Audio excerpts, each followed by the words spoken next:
joining you again. I missed this particular aspect of my work, and I'm looking forward to tonight.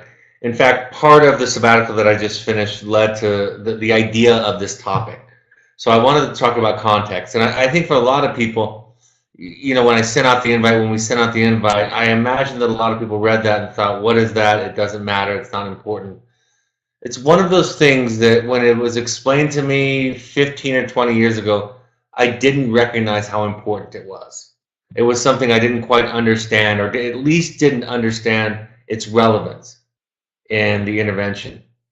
So I want to give you that at first. So if it doesn't sit or land with you really flush, then you might have that same experience that I had where it makes a lot of difference later on. So with that, let's get into it. I want to talk a little bit about, as I do, sharing a little bit about my own experience and teaching from that perspective. When I took my sabbatical, it was mostly just because I'd been working so hard for so long. I just knew that I needed some time off. I knew I needed some time away with no responsibilities. So last fall, late fall, November, I let my partners know that it was needed, and then I planned it for this summer. I had no idea what it was going to be for me and the kind of impact it was going to have on me and my family. In fact, it wasn't until 4 or 5 weeks into it that I recognized what was happening. But being out of the work context, not having that pressing on me, not being held to phone calls and people pulling and tugging at me, gave me a different opportunity to work with my children, to be with my children. I spent some solo time with each of them. And in doing so, I saw a different aspect of it. I saw a different aspect of the relationship. And it was like I didn't even know something was missing, right? There was no crisis, there was no issue, but I found myself much more present and focused with them. And so even though I didn't change locations, I didn't go somewhere else, I didn't really enter into a new relationship, the sabbatical was a new kind of context for me. And some wonderful things happened in our family, and I won't go into detail, but some wonderful things happened in terms of the communication, the relationships, and some of the things that we're all working towards as our goals as a family and in our relationship. So I wanted to share that. I've told this story before, but I think it's such a profound example of the change in context and how important it can be. And because it's in my own life, I can highlight the idea that it's not about getting out of a negative context, right? It's not about getting out of a toxic context. While that can be the thing, that's not what I'm necessarily talking about tonight. So years ago, my son, when he was 19 years old, was going to go serve a mission for his church. And to give you some perspective, this is a 2-year mission, and they talk to you twice a year, Mother's Day and Christmas. Besides that, the only connection you have with them is letter writing. And while he wasn't going to do something because he was struggling or in trouble, I can empathize with the difficulty it is of not having that kind of contact with your adolescent or young adult son. It was profound. He'd been away at college already for a year, but this was so much more. And so prior to him going into his mission, I was visiting with my therapist. And when I was visiting with her, I was overcome toward the end of the session with grief and sadness and loss at the distance. This is my firstborn child going away for that long and that significant of a way. And I remember saying, I don't know what words to use to explain to my son how much I love him. And I was crying lightly. And she said, he knows exactly how much you love him. There's nothing you can say that will change his perspective on that. And I realized that she was right. And my tears let up a little bit. And then she said something a moment later. And she said, and he needs to get as far away from you as he can. And immediately, I felt a relief. Immediately, I knew she was right. He needed to get away from me and find himself. And it's hard to find yourself when you stay in your context, right? It's hard to see yourself. It's hard to see what's going on when you're in it. You know, it's the saying, you can't see the forest for the trees. So this example of my son illustrates this idea that even if children aren't struggling, getting away from family can be helpful. One of the things that came out of this sabbatical is my 16-year-old, I realized, needed a change in context, was struggling with some things in their life. And I wouldn't have seen that. I probably wouldn't have had the clarity and courage to make that decision. And so tomorrow morning, he's going on a trek for the next month, a challenge trek. And I wouldn't have had that perspective if I hadn't gone on sabbatical. And I didn't even know that there was a question or an issue there in many ways. When I was first studying family systems theory, this goes way back to undergrad, let alone grad school, one of the things that they talked about in these cycles and these dances and these patterns was just interrupting it, right? Just changing it somewhat, any way that you can. And when you change something in a system, in a dance, in a pattern, in a cycle, the system has to reorganize itself. And oftentimes, they make use of resources, of insight. And like I said, solve problems that they might not even known that they had, and had access to resources so that they didn't even know that they had. So this idea of wilderness therapy that all of you have participated in or are participating in, this idea is about disrupting old patterns and cycles and giving your child and yourself an opportunity for a clearer perspective. So that's a part of what I wanted to give you some context for the context of this webinar this evening. Recently, I was sharing something with my therapist, and she shared with me this idea that relates to context. She said, not only do you not know what you don't know, but you don't even know how to get it. You don't know the vehicle to get what you don't know. Because if you knew the vehicle, right, if you knew how to get it, you would in part know what you don't know. And I think that's true for the children in our program. They don't know what they don't know, and they don't know how to get it. And that's where you step in with adolescents or with even young adults with the boundaries you set and say, I'm going to get you in this place. I'm going to get you out of where you're at, you're stuck. That's really at the heart, the genesis of the hopes and intentions letter, right? I love you. I'm concerned about you. I can see that you're not getting what you need at home or at school, wherever you're at. And so I'm sending you here in the hope that you get it. And so it can't be understated, the importance of it. What are contexts? Contexts are simply family, school, peers, religion, siblings, community, media. I put an asterisk by media because social media is so profound, and our children are so often immersed in it. You know, it's the country, the dialogue that's going on in our country right now. It's the world. It's the time in history, right? And we've seen in recent years dramatic changes and evolutions in perspectives in our community and our culture with regard to LGBTQ ideas, with regard to women's rights and feminist ideas, right? We've seen dramatic evolution in that. Genetics are a part of the context too, right? That can't be ignored. The womb is the original context, right? Children can experience vicarious or real stress if the mother is under stress. Like I said, the culture and the historical context, really, in many ways, it's the mind of others. I talk about this in my book, right? That what we think about our children becomes their inner voice, becomes what they think about themselves when they grow up.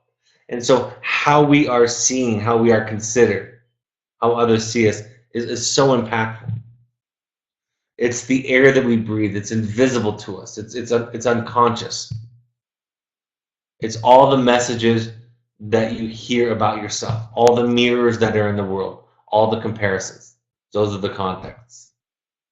I love this quote. I use this in my book from the author David Foster Wallace. He shared at a graduation speech that later on became famous. He said, there are these two young fish swimming along, and they happen to meet an older fish. swimming the other way, who nods at them and says, "Morning, boys, how's the water?" And the two young fish swim on for a bit, and then eventually one of them looks over at the other and says, "What the hell is water?" Right? This idea that the fish is the last one to discover water is about contexts. And so it's not about a toxic context. It's not about a problematic context. It's about getting out of it to get something you can't get if you stay in it.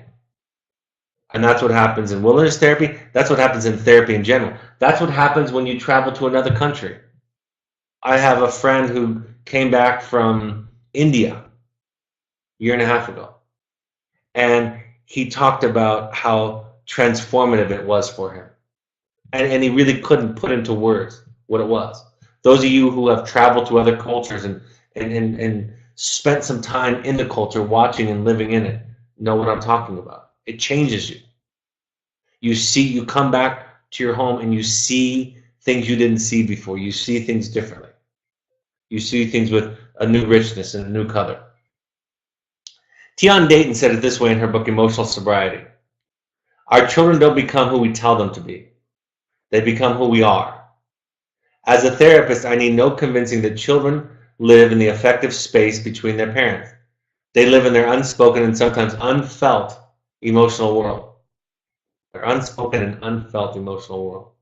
Much of parenting is implicit rather than explicit, which is why children become who we are rather than who we tell them to be. Our children drink us up like little sponges. We are showing them who we want them to become. So many people in every therapeutic context that I've been in have shared with me stories from their childhood. And so many times in that story, they received the message to not feel something, that it wasn't okay to feel. Maybe it was anger, resentment, something, or maybe it was just not to feel in general. And I've said this many times, I can guarantee you that in none of those families where a child heard that message, felt that message, in none of those families was there a list of rules anywhere or any spoken example where somebody was told not to feel. Right? It wasn't written on the refrigerator, but it was there. I had a friend share with me recently that he's starting to have this experience. He's in his midlife years, and he said, I'm starting to have this experience where people are telling me what I should be feeling and thinking. And I said to them, I not only do I believe you, but it's happening more than you can possibly imagine. And for me, part of recognizing how much that happened is finding myself in therapeutic contexts where it's not happening, where I'm allowed to feel and think what I feel and believe. I think Al-Anon can do that for people, right? So many of our contexts, we have an experience, we share it, and people come to tell us what to feel, what to think, what to do. Have a difficult time sitting with us. There's this old therapy idea sometimes that even I've used, and it's this idea that you're going to marry or you have married your mother or your father. I think what's confusing about that for most people is they imagine it to mean that it's going to have a similar personality structure, right? That if my mother was a lawyer, went to an Ivy League school, was very driven, then I'm going to marry somebody that has some kind of professional advanced degree, that went to a high-level school, right? Maybe they look the same, brunettes, something like that. But that's not what that means. What it means is you're gonna marry somebody with similar core personality structure. It's not about what they like, what they do for a living, where they come from, their accent, their hobbies. It's about the level of differentiation that was allowed in your family. Differentiation is this measure of the balance between autonomy, individuation, right? Everybody gets to be individual, and connection, which isn't over-connected. It's not enmeshment, but it's connected in a gentle, loving, supportive way. And so that's what we gravitate toward. We gravitate toward people that are similarly differentiated at the level that our family was. And that's what that means. That's what that's referring to. We carry so much. I was talking about this in our parent meeting last night in New York. We carry so much into our parenting. Many of our clients come from homes where parents replayed the way that they had been treated as children. These parents, unaware of their own context, pass on this legacy by requiring their children to conform to a way of being that they find tolerable. It may be seen the children from each of these homes emerges with a different base of experience in terms of which to experience, interpret, and cope with the world in which he or she functions. Clearly, topical solutions do not impact such a base. Therefore, therapy should be a new experience. Therapy is to help develop a self, prepare the self. In this way of thinking, therapy is not problem solving. Therapy is about finding yourself. It's why going out into the woods, going away from your family, from your peers, from the media influences, social media influences, is so important. Going out to the wilderness, of course, is a metaphor oftentimes for the journey of finding oneself. And in our program, it's a literal explanation of what happens.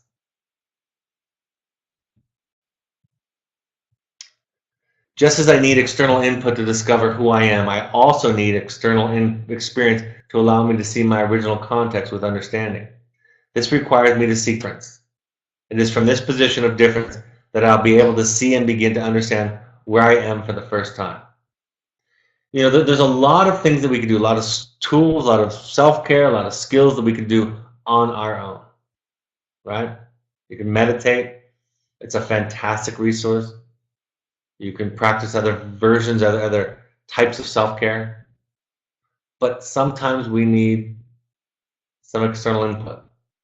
Sometimes we need somebody to say, I can remember in my earliest years of therapy, I can remember sharing week after week for years about beliefs that I assumed we all believed. I just assumed that they were the truth. I thought I grew up with the truth, the truth. I didn't know that I grew up with a truth. I thought it was the truth. And so I would share these, and I can remember for years my therapist looking at me strangely, quizzically, and saying, is that what you believe? That's interesting. And I thought she was playing a game with me. I thought she was just kind of being playful. And it took me many years to figure out what was happening. I was sharing with her assumptions that I didn't even know I had. They were just the truth. And she was saying, in essence, that's not the way that I see it or some other people see it. I hear that's the message in your family. And so I couldn't have done that on my own, or it would have been extraordinarily difficult. So part of the business of psychotherapy is to discover and create alternative experiences for thoughts, feelings, attitudes, and beliefs. This is undertaken in the service of freeing people to be able to re-experience themselves in a safe but different context. The virtue of talking to an empathic and accepting person who has a different base is that it quickly illuminates one's own. What was automatic and unconscious is noticed and discussed. The world is allowed to be one of noticeable constructions. I can start to see my family when I have this safe place, this safe container. When you have an empathic other who is not anxious, frustrated, doesn't need you to be a certain way for them to feel okay, it allows you to see all the forces that were at play in your childhood. And every one of us have this. One of the reasons why I share so many stories with you all is to tell you I'm on this journey with you. Every single tool, skill, idea, concept that I teach with passion, I have absolutely struggled with as a son and as a father. We were talking about, as a group in the parent support group last night in New York, it is hard to be our children. Yes, we all have wonderful attributes. Yes, Nearly all of us are not toxic or abusive people. That's not who I'm speaking to. That's not who shows up to these. But we dent our children. We hurt our children. We carry our baggage from childhood and we lay it at the feet of our children. It makes us absolutely wholly ununique. It really connects us all in a common way. No matter what culture, no matter where you're from, it is hard to be your child. And this way of thinking that we're talking about tonight, therapy is not a problem-solving endeavor, like I said before. Although problems are addressed and resolutions discovered in the context of therapeutic work, right? It comes out of it, but it is a different animal. And that's why in my work, working with families, parents, these broadcasts, webinars, and podcasts, I'm trying to share something with you that's hard to share because it's an experience that you have. I'm almost embarrassed to say it took me 10 years as a therapy client to start to see and understand what was happening in therapy and what was the gold and what was the magic. I'm not saying that nothing good happened up until that time, right? There were tools and skills and insights that came all along that way. I wouldn't have stayed in it for that long if those things weren't there along the way. But the fundamental experience, the fundamental healing power of being seen, what that does and what it looks like. Transformation. Since rational argument and learning won't work, what will? And I've tried a lot of rational argument with a lot of clients over the years. It would seem any improvement in the situation requires a direct experience of a different context. This is why transformation has had such a significant history. Typically, when you learn something, the base does not shift. In a transformation, however, on the other hand, it is precisely the base that shifts, right? The core. It is the nature of transformation that brings things that are seen from a different angle. Also, the more pronounced the base shift, typically the more profound the transformation. I think a lot of us can just think about times when your world was shifted. Could be the loss of a job, could be getting sick or watching somebody that you love dearly get a terminal illness, right? Could be being transferred or moved across the country. Could be a whole lot of things. And they're usually painful. They're usually the cracking of the shell that leads to our understanding, right? The thing that we feel protects us. It could be your child's diagnoses, the challenge that your child has here. Could be sending your child here. Could be the crisis that precipitated the enrollment at Evoke. And if you allow it to happen, right? If you go with it, it creates this kind of transformation that many of you attest to. And those of you that are new, just keep listening. Keep paying attention. Keep talking to other people who have been through this. Your Al-Anon meetings, your therapists, hopefully. Your codependent meetings, your parent support groups. People that are a little bit farther down the road, and start to listen to the messages of hope, of new life for these people. Shame and guilt, fear and anxiety stemming from earlier contexts are addressed, and the client is given access to the most powerful source of truth themselves. Therefore, ideally, the therapeutic process is the discovery and the development of the self of the client. So when we take away those influences, those things that bombard us, that lead to control and constraining, when those are peeled back a little bit, pulled back a little bit, the self can start to develop, can start to emerge in the process. I love this idea of the guide that we choose. The therapist or guide we choose must not duplicate the wounds of the past. Thus, if the therapist or guide knows what is right for us and manipulates us to achieve these quote-unquote treatment goals, it is abuse, plain and simple. It is hard to see how good abuse ever cures bad abuse. I want to be clear about this. As a therapist, my job is to support this transformation, right? To encourage it.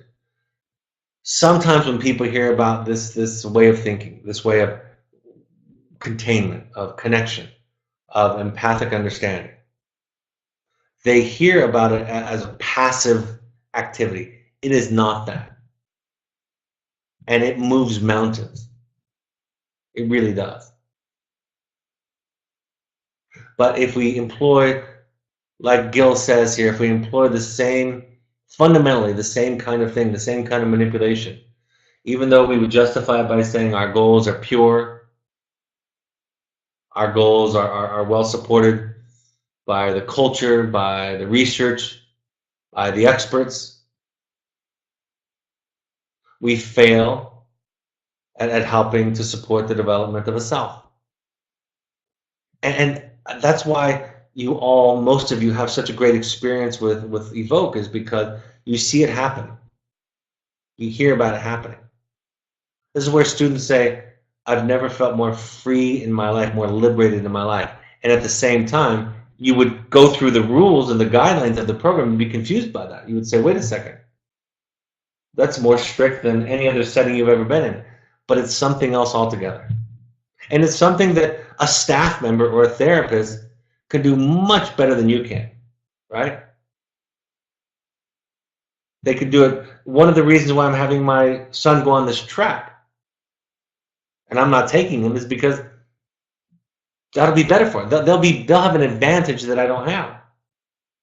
They won't have the fears and anxieties. They won't have the old dance. They'll have a different dance. So what is therapy? You know, we talk about experiential therapy, and I hear, and we are an experiential therapy program, so I value that. But one of the misunderstanding that I hear often, a misunderstood concept of therapy, is that it's not an experience, and it is. Any kind of therapy is. We take small risks at showing up in therapy, little by little, at the risk that what has happened in countless and powerfully formative contexts, primarily our family of origin experiences and preconscious and preverbal stages, might happen again. In other words, if I tell you my deep, dark secret, if I tell you the horrible thing I did, or felt, or thought, or wanted, or believed, you'll react the way that others have reacted to me, which is with fear, anxiety, worry, concern, consternation. But if you react differently, it goes on. That same reaction doesn't occur. And in cases where we find an adequate therapist, we slowly learn to trust that we can be our authentic selves without the risk of rejection or psychological annihilation. And that's what a therapist can do that parents can't often or struggle to do. And even me as a trained practice clinician, that's what others can do for my children that I struggle to do all the time. And going on, the experience of seeing one's base from a different perspective can be profound. One way this happens is by allowing ourselves to be honest and open with someone who does not react the way our parents did. For example, this is an important sentence. For example, what was very bad at home is now nothing. This difference in experience allows for the realization things could be different. One's assigned position in one's past is not necessarily one's assigned position in the universe. I want to be very, very clear about this. This kind of non-judgmental empathic response is important, and it leads to change. When you write your fourth step, when you do your fourth step, read your inventory, your fifth step in the 12-step program. When you talk about all of the horrible things you've done to another person, a typical emotional affective response is, yep, that was you. I remember Dr. Paul Goddard used to say after a client would confess something that had gone on either in the field or before the program even started. And he'd say, yeah, that sounds like you. Somebody told me something recently that would be terrifying to others, and I said to them, that's one way to deal with it, for sure. Got its pros and cons, but that's one way to cope with the pain that you're dealing with.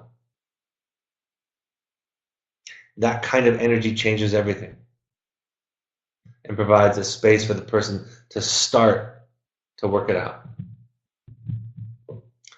So what are the take-homes? It's hopefully it's to help you think about wilderness and therapy in general in a new way, so that you can think about it that your children aren't being sent away because you're bad parents. They're not being You're not sending them away because you're toxic or giving up on them. It helps people. Right? It'll help you to be without them. It's painful. There's grief, there's loss there, but it helps. Sometimes to help them, they need to get as far away, like my son, as they can. Providing a safe context and containing is the greatest gift that we can do for somebody. It really is. It's the seed of self-esteem, of resilience, and what it requires. What's required to be able to do that is a lot of work on our part. That's why I always say you go to your meetings, you go to your Al-Anon, you go to your therapist, you deal with your anxieties, you deal with your fears, you deal with your anger, your frustration, which is all earned. Don't hear me say don't feel those things. People always hear me say that. Feel those things. They're earned. They're justified. They're valid. Go and do all of that as often as you need, so that when you come back to your child, you can be there for them, not vice versa.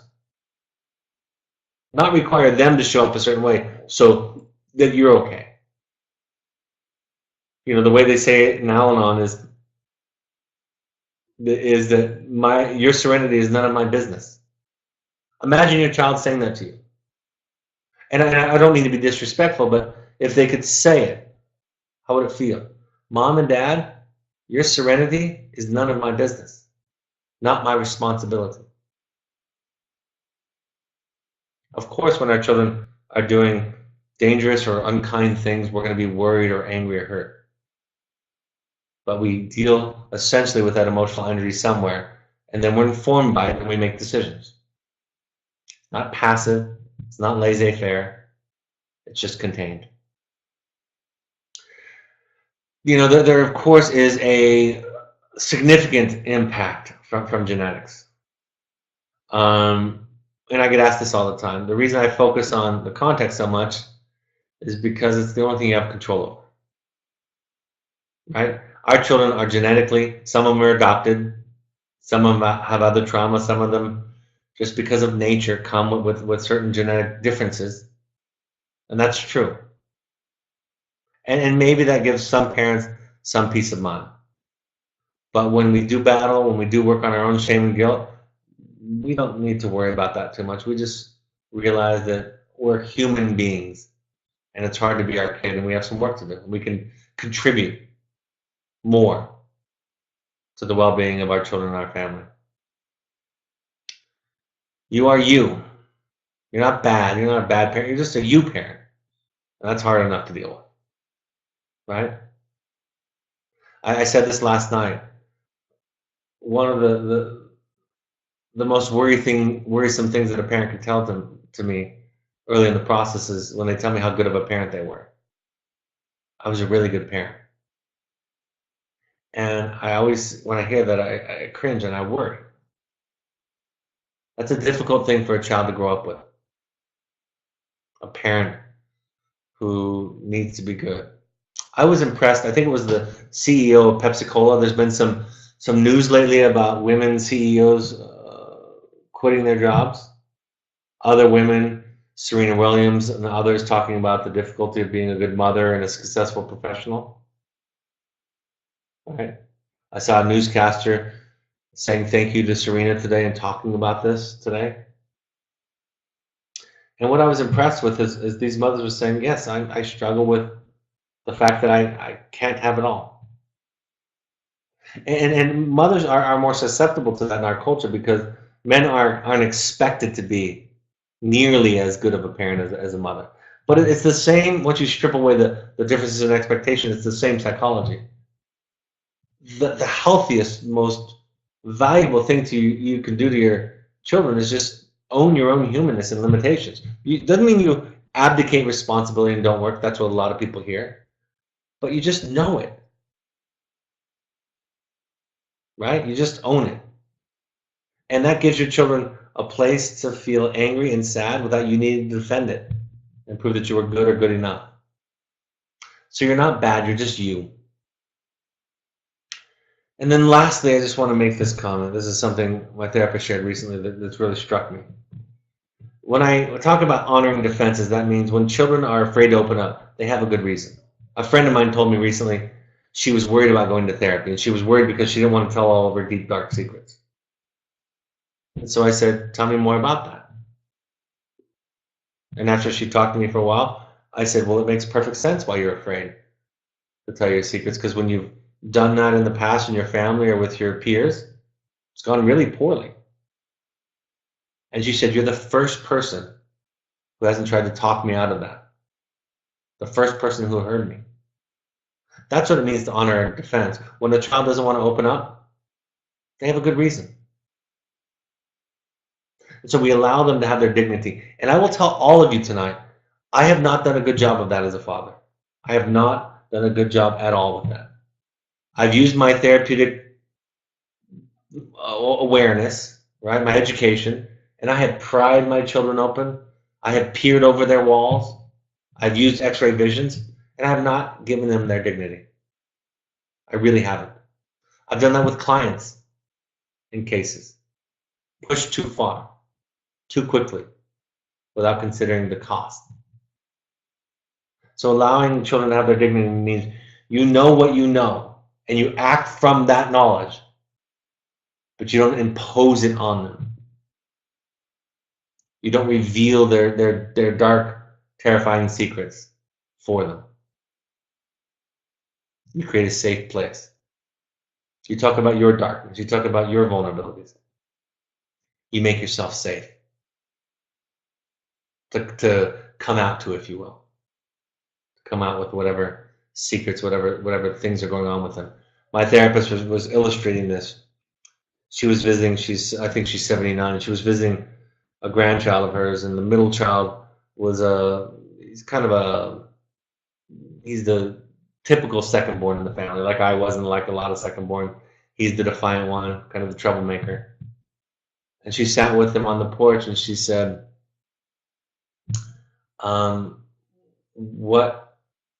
why are you so angry?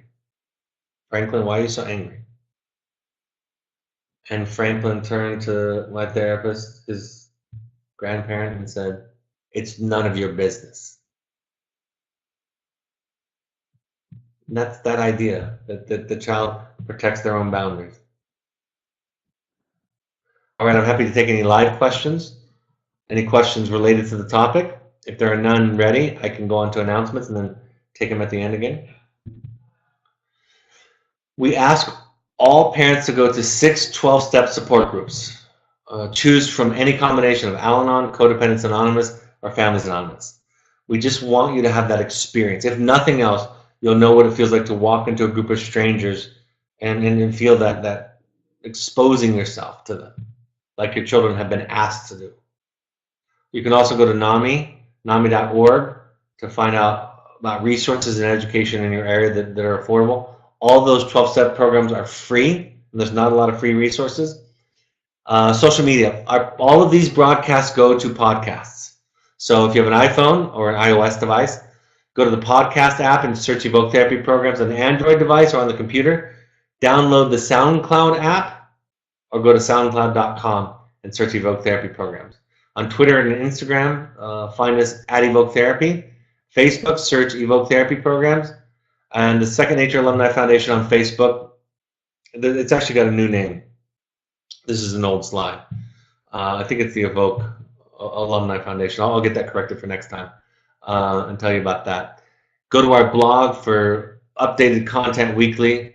Find out what our therapists have to say. My book, The Journey of the Heroic Parent.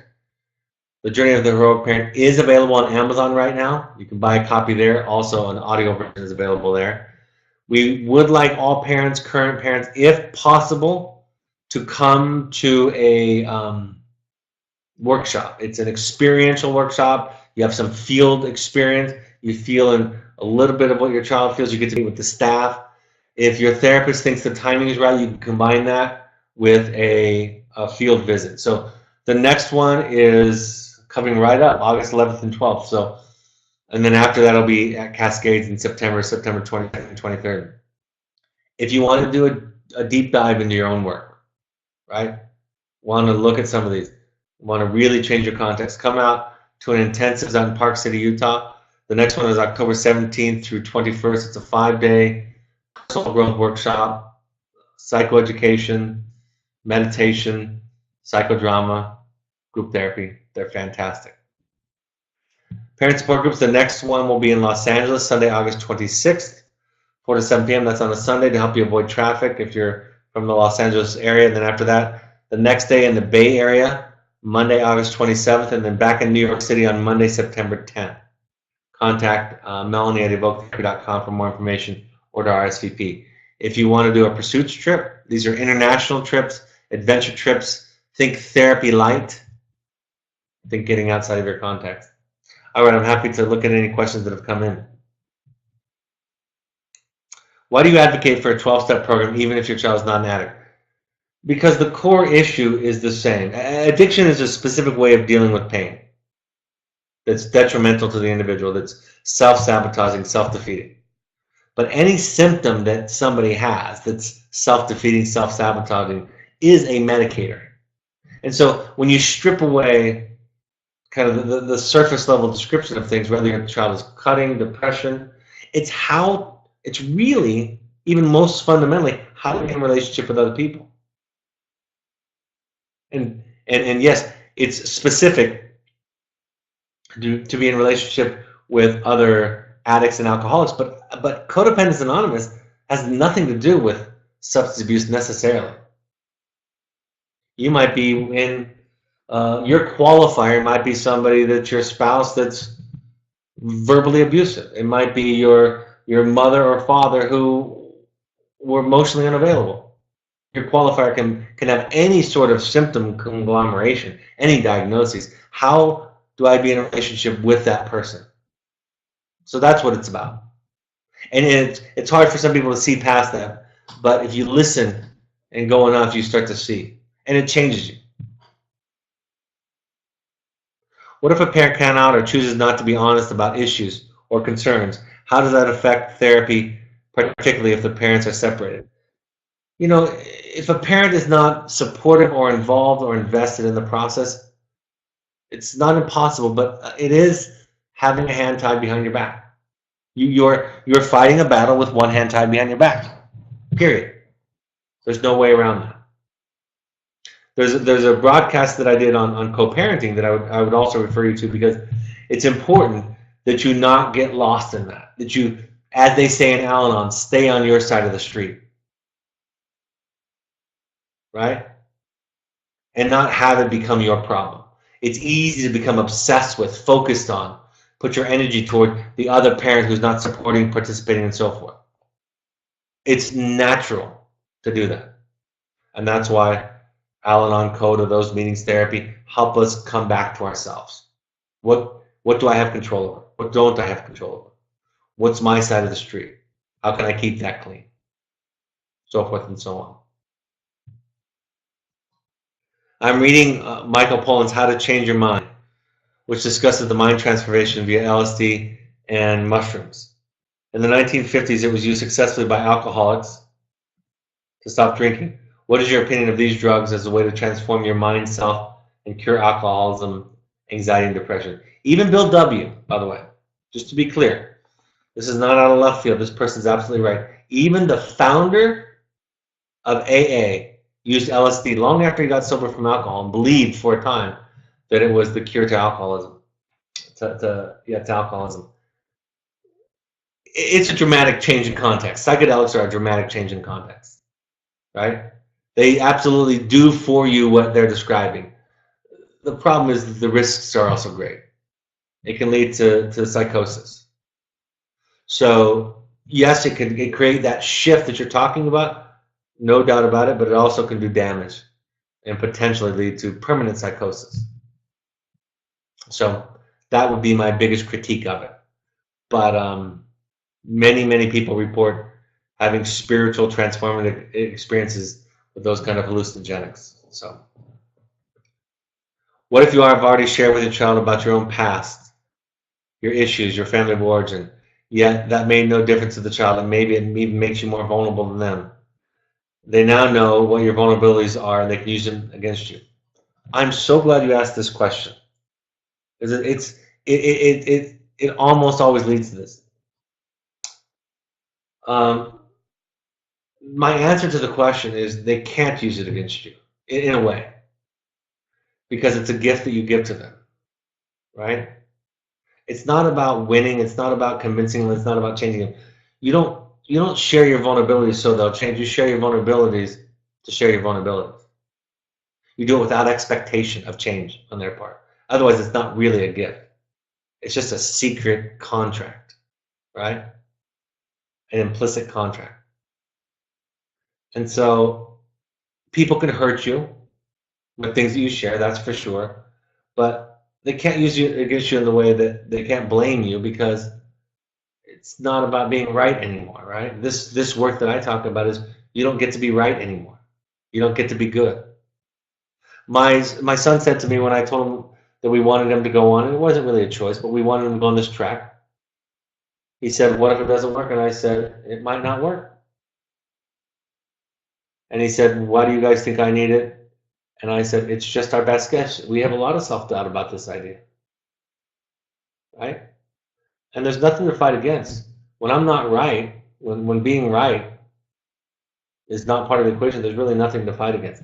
I did a broadcast on The Knight in Rusty Armor and Letters of Juliet. They're kind of companion books. They're actually a sequel. The Letters of Juliet is a sequel, but I did a broadcast on those where I talk about that, and Juliet's example of sharing all of her vulnerabilities. So if you want to kind of hear the long answer for that, watch or listen to the broadcast on The Knight in Rusty Armor, and then watch or listen to the broadcast on The Letters of Juliet. But when you lay down your armor, you lay down your weapons, you really can't, it can't be used against you, not really. Because you're just you. And if you're just you, what are they going to do? What are they going to say?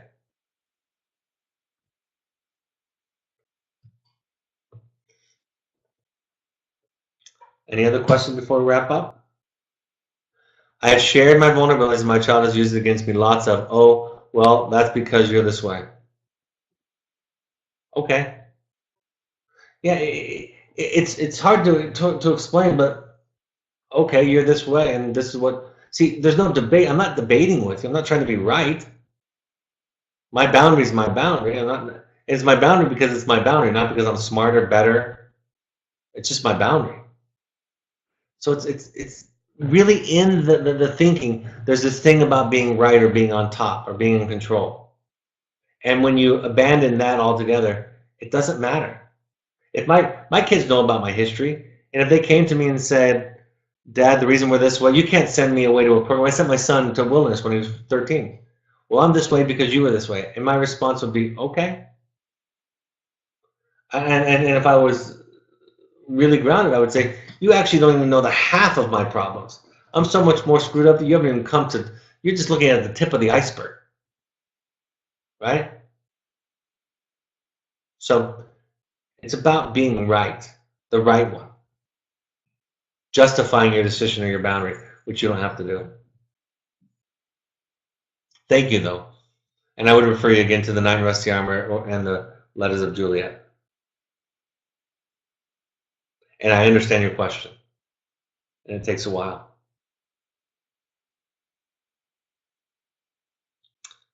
I'm so thankful for all the coaching on listening. I asked one of my sons to share with me about why he doesn't want to attend his sister's graduation from her aftercare. He's going along with his brother, but it is an inconvenient time for them with college starting up and also with some influence from other family members about the opinions of the program. By settling the intention and simply listening, he really opened up to me. It was really enlightening. I didn't like all that he said, but I gave no responses. So yeah, thank you. That's my experience also.